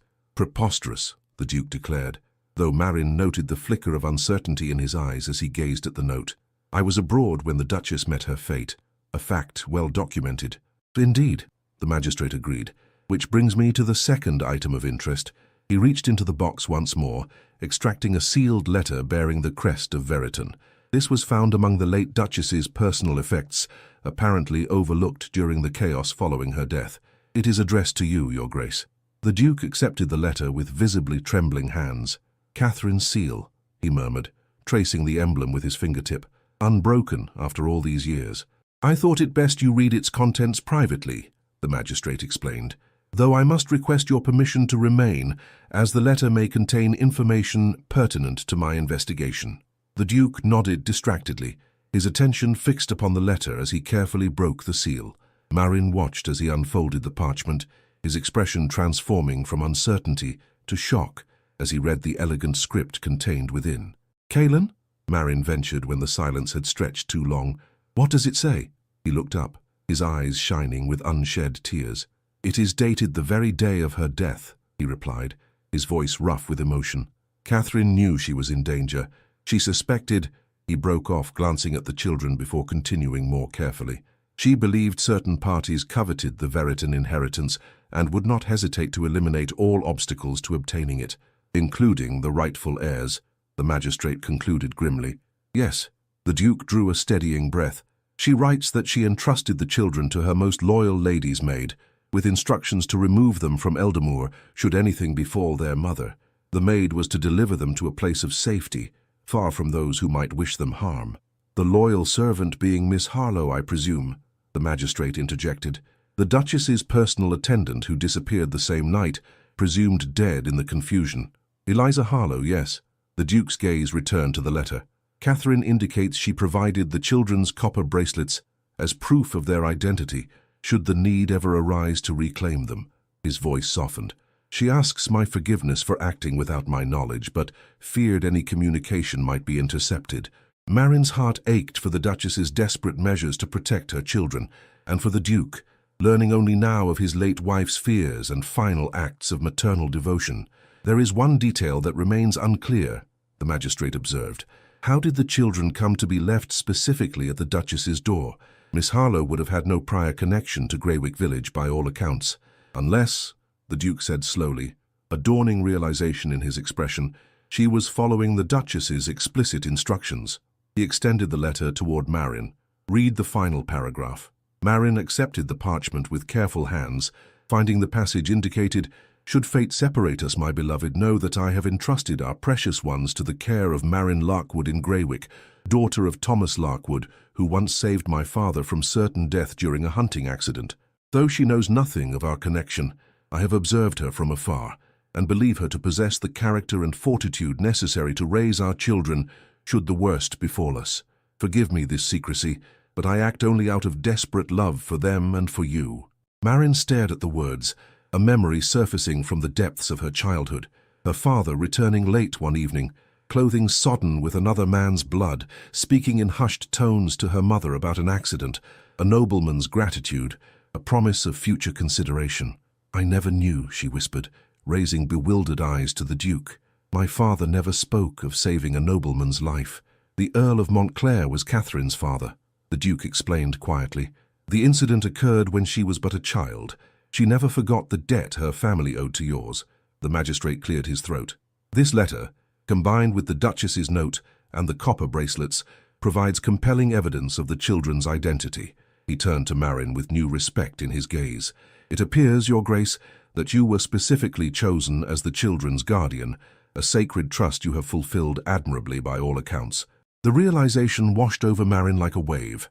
She had not been randomly selected by a desperate servant seeking shelter from the storm, but deliberately chosen by the Duchess herself as worthy of raising the Veritan heirs. The knowledge transformed her understanding of the past 7 years, casting her role not as accidental guardian, but as the fulfillment of a noble woman's final wish. "What becomes of Lord Holden's accusations?" the Duke inquired, his arm instinctively encircling Layla's shoulders as the child leaned against him. "They hold no water in light of this evidence," the magistrate declared firmly.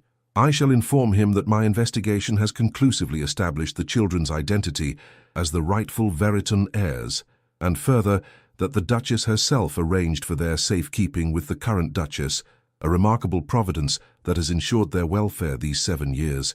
Relief flooded Marin's being, though it was tempered by the weight of the truth now revealed. She glanced down at Sylvan, who had remained silent throughout the exchange, his young brow furrowed in concentration as he absorbed the complicated adult matters unfolding around him. "Does this mean you are truly our father?" he asked the Duke suddenly, his direct gaze unflinching. The Duke knelt to meet the boy at eye level, his expression solemn. "Yes, Sylvan. By blood and by law, I am your father. Though I have missed 7 years of your life, a loss I shall forever regret, I hope we may build our relationship anew from this day forward." Sylvan considered this with characteristic gravity, before nodding once. "And, Mother," he glanced at Marin, uncertainty flickering across his features, "the Duchess, she is still our mother." "In every way that matters," the Duke assured him firmly. "The woman who has loved and raised you these 7 years is now my wife and your mother by law as well as by devotion. Our family is united at last, as it always should have been." The simple statement, delivered with quiet conviction, brought tears to Marin's eyes. A family united, words she had never dared to dream might apply to her improvised household of 3. Yet here they stood, the truth revealed at last, bonds of blood and choice intertwining to create something new and precious. The magistrate bowed deeply. "With your permission, Your Grace, I shall prepare my formal findings and inform Lord Holden of the outcome." "Thank you, Mr. Pembroke," the Duke replied, rising to his full height once more. "Your thoroughness and integrity are commendable." As the magistrate withdrew, the Duke turned to Marin, his expression reflecting a complex mixture of emotions: relief, gratitude, lingering sorrow for years lost, and perhaps, she dared to hope, the beginnings of something warmer. "It seems," he said softly, "that we have much to discuss, you and I." Evening descended upon Eldermoor, drawing a veil of indigo across the sky, as stars emerged like scattered diamonds above the ancient towers. Within the ducal apartments, transformed by the day's revelations from foreign territory to her new domain, Marin stood before the hearth in silent contemplation. The fire's glow caught the sapphires of her wedding ring, sending blue sparks dancing across her palm as she twisted the unfamiliar weight upon her finger. The events following the magistrate's departure had unfolded with bewildering rapidity. Lord Holden, confronted with irrefutable evidence of the children's identity and the Duchess's own written testimony, had departed Eldermoor in cold fury, his ambitions thwarted, but his malice undiminished. The Duke had immediately ordered increased security throughout the estate, unwilling to discount the possibility of desperate retaliation. The children, overwhelmed by the day's revelations, had been settled in their chambers with the promise of fuller explanations on the morrow. Marin had read to them from their new books until their eyelids grew heavy, maintaining the bedtime ritual that had anchored their lives in Greywick, despite the grandeur of their surroundings. Their resilience in the face of such dramatic changes to their understanding of the world both amazed and humbled her. Now alone in chambers that bore witness to generations of Veritone duchesses, Marin awaited the Duke, her husband, with mingled anticipation and trepidation. Their hasty marriage, arranged as protection against Lord Halden's machinations, now stood transformed by the Duchess's letter. No longer merely a pragmatic alliance, it had become something more complex, a fulfillment of Catherine's unspoken wishes, perhaps, that the woman chosen to raise her children might eventually stand beside her husband as well. The thought brought a flush to Marin's cheeks. What expectations might the Duke now harbour regarding their arrangement? The gentle kiss upon her forehead during the ceremony had suggested restraint, a respect for the practical nature of their union. Yet now, with the truth revealed, and their positions secured beyond challenge, would he desire a true marriage in all aspects? The soft click of the chamber door interrupted her musings. Marin turned to find the Duke entering quietly, still attired in the formal clothes of their wedding day, though his cravat had been loosened, lending him a more approachable air. "I trust the children are settled," he inquired, moving to pour 2 glasses of amber liquid from a crystal decanter. "Yes, though their minds were awhirl with questions I could scarcely answer," Marin replied, accepting the offered glass with murmured thanks. "They understand more than we credit, yet less than they believe. A condition not limited to childhood," the Duke observed with a wry smile, gesturing toward a pair of chairs arranged before the hearth. "Please, be seated. I believe we have much to discuss." Marin complied, arranging the folds of her gown, still the ivory silk of their wedding, having had no opportunity to change amid the day's tumult. The Duke took the chair opposite, his gaze resting upon her with an intensity that caused her pulse to quicken. "You must have questions," he began after a moment's silence, "about Catherine, about my absence these 7 years, about what shall become of us all now that the truth is known." "Many," Marin admitted, "though I scarcely know where to begin." "Perhaps with gratitude," he suggested softly, "for your care of my children when I could not, for maintaining their safety when others sought their harm, for giving them love when I was absent." "You need not thank me for loving them," Marin replied honestly. "They made it impossible to do otherwise." The Duke's expression softened. "Even so, I owe you a debt I can never fully repay, a debt Catherine recognized even before it was incurred, it seems." He glanced toward the letter, now resting upon a side table. Her foresight was remarkable. "She saw in you qualities I have only begun to appreciate. Your wife must have been an extraordinary woman," Marin observed, a pang of something like jealousy surprising her with its intensity. "She was," the Duke agreed, his gaze distant with memory. "Though not infallible, her decision to conceal her fears from me, to act alone in protecting the children, while born of love, ultimately cost us 7 years of separation." He shook his head sadly. "Had she confided in me, perhaps we might have faced the danger together." "She sought to protect you as well as them," Marin suggested gently, "a mother's instinct to shield those she loves from harm." "Yes." The Duke's attention returned to her, his expression warming. "A quality you share with her, it seems. Your first thought has always been for the children's welfare, even at cost to yourself." Marin lowered her gaze, uncomfortable with his praise. "Any decent person would have done the same." "Would they?" The Duke leaned forward, his voice lowering. "To take in 2 abandoned infants when you yourself were barely beyond childhood?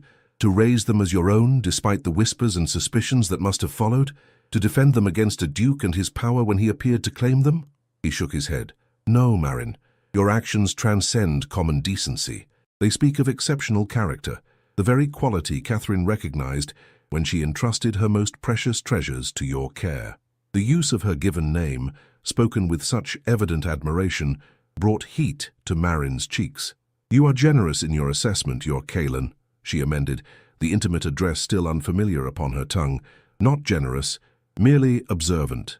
He paused, studying her with an intensity that caused her pulse to quicken. "Which brings us to the matter of our marriage." Marin's heart fluttered beneath her ribs. "Yes, it was contracted hastily, as protection against Halden's schemes," the Duke began carefully. "A practical arrangement designed to secure your position and the children's welfare."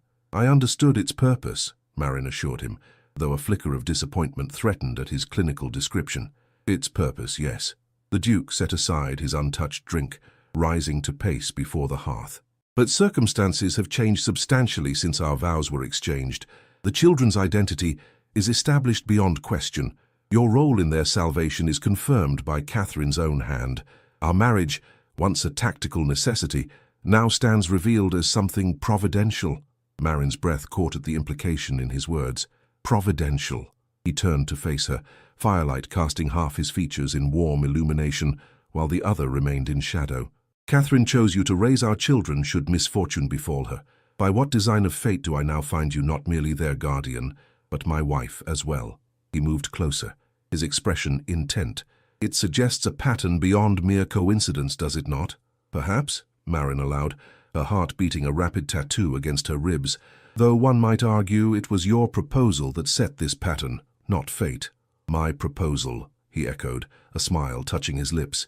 Born of pragmatism, yet leading to a union that fulfills my late wife's unspoken wish, that the children be raised by one who loves them as her own. He knelt suddenly before her chair, taking her hand in his. I begin to wonder if there might be more to our arrangement than mere convenience. Marin struggled to maintain her composure, acutely aware of his proximity, the warmth of his hands enveloping hers, the intensity of his gaze. What are you suggesting, Kaelin? That we consider our marriage not merely as it began, a practical alliance, but as it might become. His thumb traced circles upon her palm, sending shivers of awareness through her entire being. A true union, founded initially in mutual concern for the children, but perhaps growing into something more substantial over time. More substantial, Marin echoed faintly. Companionship, he elaborated. Mutual regard, partnership in raising the children and managing the estate, and perhaps in time, he hesitated, a vulnerability in his expression she had not witnessed before. Perhaps affection might develop between us, the kind that transforms an arrangement into a marriage in truth. Marin's heart soared at his words, even as caution tempered her response. You speak of possibilities, not certainties. Life offers few certainties, he acknowledged. But I have observed you these past days. Your courage, your integrity, your unwavering devotion to the children.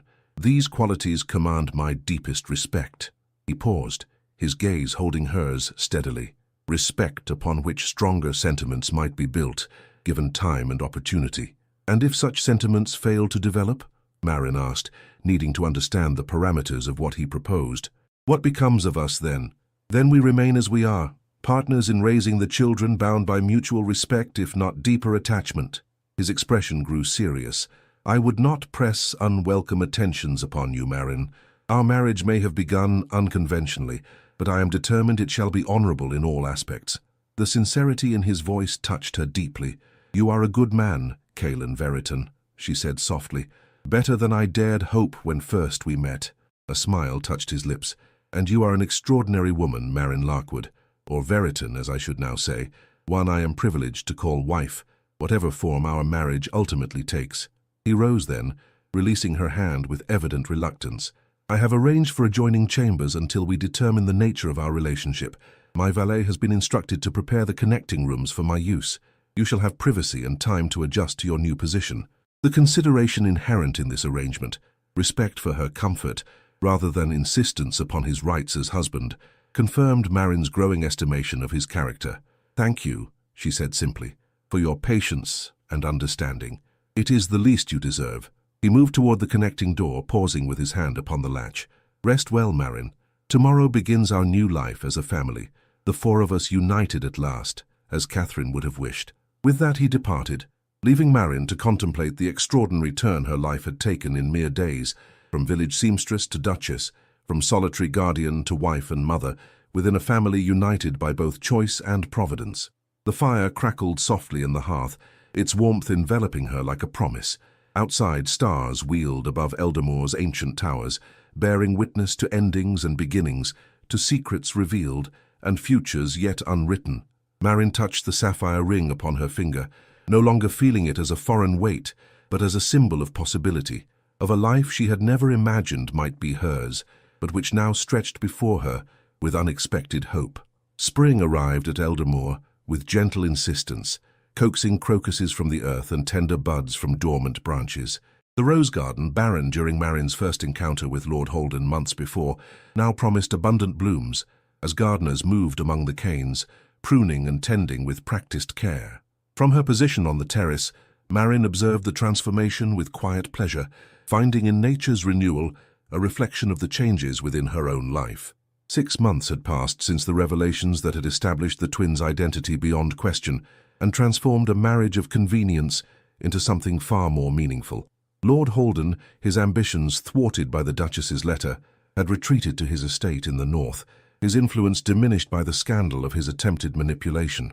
The magistrate's findings, presented formally before the county's leading families, had vindicated Maren completely, while simultaneously confirming Sylvan's position as heir to the dukedom. The children had adapted to their new circumstances with remarkable resilience, though not without occasional difficulty. Sylvan, thoughtful and observant, had struggled initially with the weight of his newfound position, confiding to Maren one night that he feared disappointing the father he had only just discovered. Layla, by contrast, had embraced the grandeur of Eldermoor with characteristic enthusiasm, though she still preferred the simple pleasures of climbing trees and collecting insects to the refined pastimes expected of a lady of her station. Throughout these adjustments, the Duke, Cailan, had demonstrated patience and understanding beyond Maren's expectations. He had engaged tutors for the children, but insisted they be allowed time for play and exploration. He had introduced them gradually to their future responsibilities, focusing first on developing their natural talents and interests, rather than imposing rigid expectations. Most importantly, he had respected the bond between Maren and the twins, never attempting to supplant her role, but rather seeking to complement it with his own developing relationship as father. And as for Maren herself, deep in contemplation, Duchess, Cailan's voice interrupted her musings as he joined her on the terrace, the morning sunlight catching the silver threads beginning to appear at his temples. Merely appreciating the garden's transformation, she replied, offering a smile that came more naturally now than in the early days of their marriage, though I confess to some apprehension about this evening's gathering. The spring assembly? He moved to stand beside her, close enough that their shoulders nearly touched. You need have no concerns. You have acquitted yourself admirably at every social occasion these past months. With considerable coaching and your constant support, Maren reminded him. Tonight marks my first formal presentation as hostess of Eldermoor. The county's leading families will attend with expectations formed by generations of Veritan duchesses, and they shall find the current duchess more than equal to her predecessors, Cailan assured her, his hand covering hers where it rested upon the stone balustrade. Your natural dignity needs no aristocratic lineage to command respect. The casual touch, once a source of nervous awareness, now brought comfort and a flutter of deeper emotion. Their relationship had evolved gradually over the months, progressing from formal politeness to genuine companionship, from separate chambers to shared moments that grew increasingly intimate. The adjoining rooms remained, but the connecting door stood open more often than closed these days. You are biased in your assessment, Maren teased gently, turning her palm to entwine her fingers with his. Proudly so, he acknowledged, lifting their joined hands to press a kiss against her knuckles. Though I am merely the most vocal among your admirers. The servants adore you, the tenants respect you, and the children, well, they have always loved you best. As I have loved them, Maren replied softly, though my heart has expanded in unexpected ways since coming to Eldermoor. The admission, offered without calculation, brought a warmth to Cailan's gaze that caused her pulse to quicken. Has it indeed? I should be most interested to hear in what ways, Duchess. Before Maren could respond, the sound of childish laughter drew their attention to the lower garden, where Sylvan and Layla raced along the gravel paths, their formal lessons evidently concluded for the morning. Layla clutched something in her hands, holding it high as Sylvan pursued her with determined strides. It appears your son has lost possession of some treasure, Maren observed, smiling at the familiar scene. My son? Cailan raised an eyebrow. I note he becomes exclusively mine when mischief is afoot. A duchess's prerogative, she replied with mock solemnity. He laughed, the sound warming her more thoroughly than the spring sunshine. One of many you have claimed since assuming the title. His expression softened as he gazed at her. Though none so precious to me as your gradual claim upon my heart. The quiet declaration, delivered without dramatic gesture yet profound in its simplicity, stilled the breath in Maren's lungs. They had grown closer these past months, yes, had shared confidences, concerns, moments of both levity and solemnity. Physical affection had developed between them as naturally as the spring buds unfurling on the garden's trees. Yet neither had spoken directly of love, as though the word itself possessed a power they had not been ready to invoke. Cailan, she began, uncertain how to respond to this first acknowledgement of deeper feelings. You need not say anything, he assured her quickly. I speak only of my own heart, not to place expectations upon yours. Our beginning was unconventional enough, without pressing for sentiments that may require more time to develop. Marin studied him in the clear morning light, this man who had entered her life as an imposing figure of authority and potential threat, yet who now stood beside her as partner, protector, and increasingly beloved companion. The changes in him were subtle but profound. The grief that had shadowed his eyes now replaced by quiet contentment, the formal reserve that had characterized their early interactions now softened by genuine warmth and occasional playfulness. "Time has already worked its influence," she replied at last, her voice gentle with affection. "What began as duty has become something I treasure beyond expression." The naked hope that transformed his features at her words caused Marine's heart to swell with tenderness. He moved closer, one hand rising to cup her cheek with exquisite care. "May I kiss you, Duchess? Not as ceremony demands, but as my heart desires." "Yes," she whispered, a single syllable barely audible above the morning breeze. His lips met hers with reverent gentleness, a kiss that spoke of admiration transformed to affection, of respect deepened to devotion. Marin responded with growing confidence, her hands coming to rest upon his shoulders as the embrace lengthened, sweetened, became an eloquent declaration without words. When they parted at last, Kalen rested his forehead against hers, his breath warm against her skin. "I had not expected this when I proposed our arrangement," he confessed quietly, "that the woman who saved my children would ultimately save me as well." "Saved you?" Marin echoed, her fingers smoothing the fabric of his coat with unconscious tenderness. "From what, precisely?" "From a half-life," he replied simply. "From existing without truly living. From duty without joy." He drew back slightly to meet her gaze, his own filled with quiet wonder. "You restored my children to me, yes, but you have given me far more than that, Marin. You have given me a family, a home in the truest sense, a reason to look forward rather than backward." The depth of emotion in his voice brought tears to Marin's eyes. "As you have given me a place where I truly belong," she replied softly. "Not merely a title or position, but a purpose beyond my own small existence." A shout from the garden below interrupted their moment of intimacy. They turned to see Sylvan triumphantly reclaiming whatever treasure Layala had purloined, his expression shifting from satisfaction to alarm as his sister tackled him with unexpected ferocity, sending both children tumbling onto the spring grass in a tangle of limbs and indignant exclamations. "Perhaps we should intervene," Marin suggested, though amusement colored her voice. "Perhaps," Kalen agreed, making no immediate move to do so, though they appear evenly matched despite the difference in their approaches. They watched as the childish battle resolved itself, Sylvan helping Layla to her feet with the innate chivalry that characterized him, Layla accepting the gesture with a grace that belied her previous ferociousness. The object of their dispute, apparently a particularly interesting beetle, was examined jointly before being carefully released into a nearby flower bed. "They are remarkable children," Kalen observed, pride evident in his voice. "A credit to your raising, and increasingly to your influence," Marin added, noting how Sylvan's posture had begun to mirror his father's over recent months, how Layla now tempered her exuberance with occasional flashes of the dignity she observed in the Duke. "We make a formidable partnership, it seems," Kalen remarked, his arm encircling her waist with casual intimacy. "In parenting as in other aspects of life." Marin leaned into his embrace, savoring the solid strength of him, the security she had found within the circle of his arms. "Indeed we do, Your Grace." He pressed a kiss to her temple, his voice lowering to a whisper meant for her alone. "I love you, Marin Veritan, not for duty's sake, nor for the children's, but for your own. For the heart that beats beneath the title, for the courage that outshines any bloodline, for the love you have given so generously to those in your care." The declaration, simple yet profound, filled Marin with a joy so intense it bordered on pain. "And I love you," she replied, the words feeling both new and inevitable upon her tongue. "Not for your title or position, but for the man who stands behind them, for your integrity, your patience, your capacity for growth and change." Their lips met once more, sealing the declaration with a kiss that spoke of promises kept and journeys shared. Below them, the children had spotted their parents on the terrace and were waving enthusiastically, their morning disagreement already forgotten in the resilient manner of youth.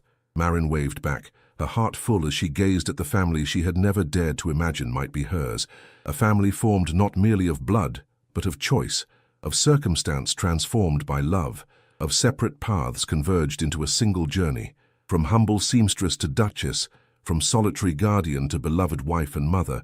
Her transformation had been profound. Yet the essence of who she was remained unchanged. A woman who had opened her heart and home to abandoned children, who had raised them with love and dignity despite humble circumstances, who had found in their care a purpose that transcended her own limited expectations. The spring breeze carried the scent of new blooms across the terrace, a promise of seasons yet to unfold, of growth yet to come. Marin breathed deeply, savoring the moment as Kaylin's arm tightened around her waist, as the children called for them to join their exploration of the awakening garden. This was her life now, not a dream or fairy tale, but a reality woven from threads of courage, sacrifice, and unexpected grace, a reality in which a young seamstress had indeed raised twin orphans in silence until the Duke returned claiming them as his heirs, and in doing so had claimed her heart as well.